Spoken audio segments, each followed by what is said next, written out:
Praise the lord. యేసు రక్తమే జయము. మన రక్షకుడు మన విమోచకుడైన యేసుక్రీస్తు పరిశుద్ధ నామమున అందరికీ వందనాలు. చిన్న ప్రార్థన ద్వారా రాత్రికాల వాక్య ధ్యానం చేసుకుందాము. పరిశుద్ధుడ మహాగణుడైన దేవ యేసయ్య, సర్వాధికారినైనా మీకే వేలాది వందనములు, కృతజ్ఞత స్తుతి స్తోత్రం చెల్లించుకుంటున్నాను దేవ రాత్రికాల సమయంలో ప్రభు వాక్య భాగం ధ్యానిస్తుండగా వాక్య భాగం అర్థమవులకు సహాయం చేసి మీ కృపలో బలపరిచి మీకు మాదిరిగా మమ్మల్ని నడిపించి మీ చిత్తాన్ని మా జీవితంలో జరిగించమని చిన్న ప్రార్థన ప్రభు యేసుక్రీస్తు పరిశుద్ధ నామములో అడిగి వేడుకుంటున్నాను తండ్రి. ఆమేన్ ఆమేన్.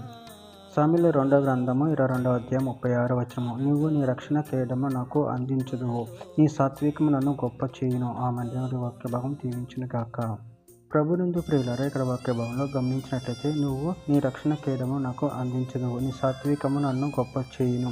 అదేవిధంగా ఇక్కడ వాక్య భాగంలో గమనించినట్లయితే ఆదికాండం 15వ అధ్యాయం 1వ వచనం, ఇవి జరిగిన తర్వాత యెహోవా వాక్యం అబ్రామునకు దర్శనమందు వచ్చి, అబ్రామా భయపడకుము, నేను నీకు కేడము, నీ బహుమానం అత్యధికమగునని చెప్పెను.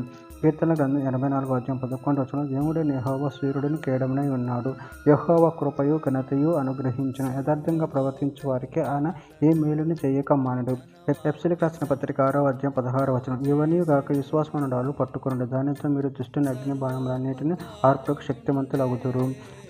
కీర్తన గ్రంథం 18వ అధ్యాయం 30వ వచనం, నీ రక్షణ కేడమును నువ్వు నాకు అందించుచున్నావు, నీ కుడి చేయి నన్ను ఆదుకొనును, నీ సాత్వికం నన్ను గొప్ప చేసెను. ఆదికాండం 12వ అధ్యాయం 2వ వచనం, నిన్ను గొప్ప జనముగా చేసి నిన్ను ఆశీర్వదించి నీ నామమును గొప్ప చేయుదును, నువ్వు ఆశీర్వాదముగా నుందుదువు.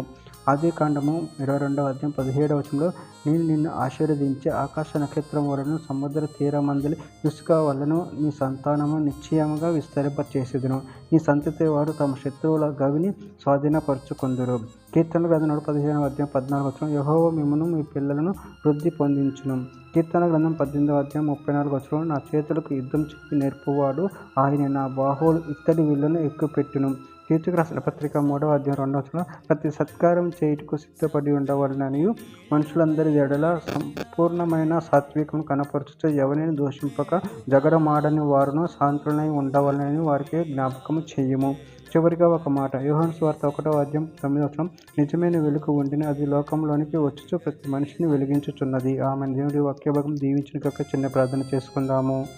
పరిశుద్ధుడ మహాగణుడైన దేవ యేసయ్య, నాయన మీరు ఇచ్చిన వాక్యాన్ని బట్టి ప్రభు మీ కృతజ్ఞతలు చెల్లించుకుంటాను అంటే మీరే ప్రభు రక్షణ కేడమును అందించు వారే ఉన్నారు ప్రభు. నీ యందు భయభక్తులు కలిగి నిన్ను మహిమపరిచి ఘనపరిచి నిన్ను స్తుతించే వారు మన శక్తిని అనుగ్రహించి మీ ప్రేమ కృపలు మమ్మల్ని నిరంతరం కాచి కాపాడి మీకు మాదిరిగా మమ్మల్ని నడిపించమని చిన్న ప్రార్థన నామములో అడిగి వేడుకుంటున్నాను తండ్రి. ఆమేన్ ఆమేన్.